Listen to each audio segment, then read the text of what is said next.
we got right here. Hello, welcome to Ancestral Healing. Today we're going to be cooking with friends. Yes, we have friends. It's not just me and Danny. But we're going to show you guys how we eat with friends. Our friends are not 100% meaters. Some of them are part-time vegans. Some of them are vegetarians. But we still manage to eat together and we learn from each other. So I'm just going to share with you guys this whole entire experience. So today we're going to be making fajitas. I have an obsession, an addiction, and I wanted to go out with our friends to a restaurant, but my good friend Nick over here, he said he could make better fajitas. So yeah, I wanted to go out for dinner, but they go out all the time, and I was like, we could do this better at home. So we came up with this idea, and I was like, yeah, let's do this afternoon and hang out and hang with friends. So we went and got all the ingredients, all local here, and we're gonna make our own version of these fajitas. yes, and keep in mind, we're probably not gonna have everything that they have. Like, we're not gonna have peppers, we're not gonna have the wraps. It's gonna be pretty much just meat and a little bit of guac and onions for us. So can Nick make better fajitas? Well, we'll see. And what I'm going to do too is I did bring some of my own wraps and some of my own peppers, so we can show how we can cook with the meters and then add a little extra for me so that I get what I want to. So it's a nice balance between the two. So these fajitas, we got some great beef here. This is all local, natural beef, grass-fed. I think this is a hanger steak, or what was this? That's a flat iron steak. Okay, and these are New York strips. So next, we've got some really nice green onions. These you can just cook up on the barbecue, a bit of oil, a bit of salt, and they come out amazing. We've got our onions, which I've been marinating in salt and honey to give it a bit of sweet to cut that acid. And then we're gonna fry these up, and that's all natural here. The honey is local. We're gonna make a little bit of guacamole here, and we're gonna do it really simple. Just salt, oil, some limes, and cilantro. That's really the basics of it. And then we're gonna go over here. We've got some raw butter, and the raw butter is going to be used to cook up all of these beautiful onions. Same thing with these onions. And then obviously the steaks will be salted now, and then when we put them on the barbecue, they'll go with all that butter and all that onions together. It'll give it that flavor. Also, guys, we got a new Instagram, Ancestral and Healing. Just kind of sharing and documenting the whole journey and finding new ways to stay connected. I love Instagram for the purpose of expressing and sharing value and, just being kind of artsy-fartsy sometimes with the food. Got some stories on there. Give me a follow, please. Let's be Instagram friends. Ancestral and Healing. All right, so we took this cast iron top, because it's obviously hard to cook the onions here on the side. We don't want it falling in. So we put this down. Very simple, great to have. You can put them on the stovetop in your house, or you can put them outside on a barbecue, and that'll help us make the fajitas. Did you show them the other side of that? No, but it's going to get hot. Let's try quickly. Yeah, look at that. It's amazing. Yeah, so that's more for grilling and for steaks to get the lines, or anything with steak. And then on this side, it's just evenly flat, and you get a better even cook. So it's very important to use high quality salt.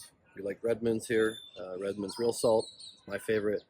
The meters introduced me to it, and now I'm hooked, and I really see the difference in it. So it really changed my cooking. It's simplified my cooking, and it brings out the flavor and everything.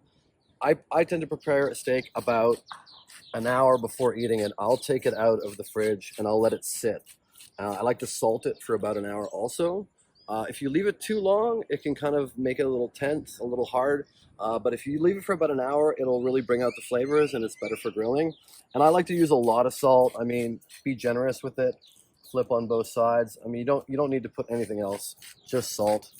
And that really brings out the natural flavor of the meat. It's very important. Get it everywhere. And you can even rub your meat with the salt. It actually helps kind of bring it in together, squish it up, and rub it into it, and that'll really get it into there. So that's going to be the preparation for the meat.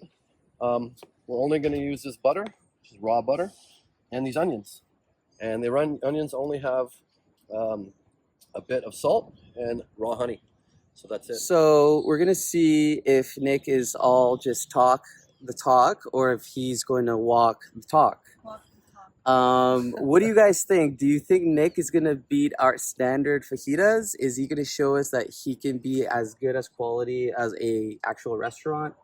What are our thoughts? I'm gonna beat Hartley's Ranch. Yeah, I definitely think he's gonna do it better. I definitely think so. And we're doing really simple ingredients, guys. So we're gonna start off really simple. We're gonna get these onions down. Let's go. All right, guys. Yeah. Take that butter. Oh, you're gonna do it. Let's do it. Rub it everywhere. Yeah. Petra's just gonna butter up the grill. It's like music to my ears. Nice, beautiful onions.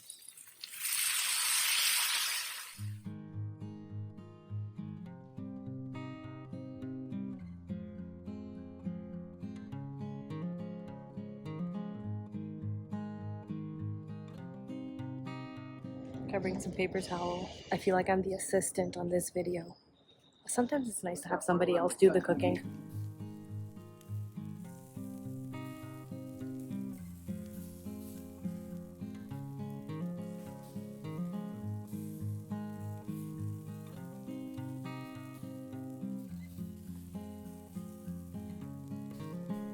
You can see that the meat goes this way, the grains. So we're gonna want to cut against the grain. I did This not way. know that. I did not freaking know that. I just recently learned that. That's what I'm telling you guys.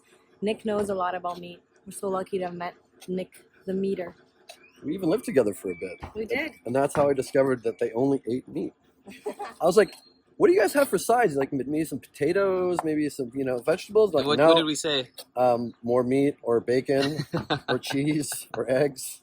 Those was are like- great meter sides. Yeah, No? I know. All you need. But I did push them to eat some avocado, maybe once in a while, maybe a little bit of fruit, and they just tried it here and there to see how they introduce it into their diet. But I think they've come a long way, and they really, they know what they need to eat for their bodies. Our guts have healed. Yes. Yes. All right, let's try this piece here. You can see it's a little more pink. I'm sweaty. I've got a spoon. Look at these amazing avocados. So big. So big. They're organic. Nick got them. He's got to share his source with me because the organic ones I get are tiny. And now time for some olive oil, my favorite part. Make sure you get a really good quality olive oil. Otherwise, you're most likely consuming toxic seed oils.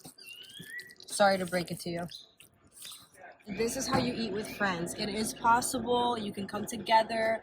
Personally, I'm not too bothered by the fact that the veggies are touching the meat, but you could really, be extreme with it. I'm okay.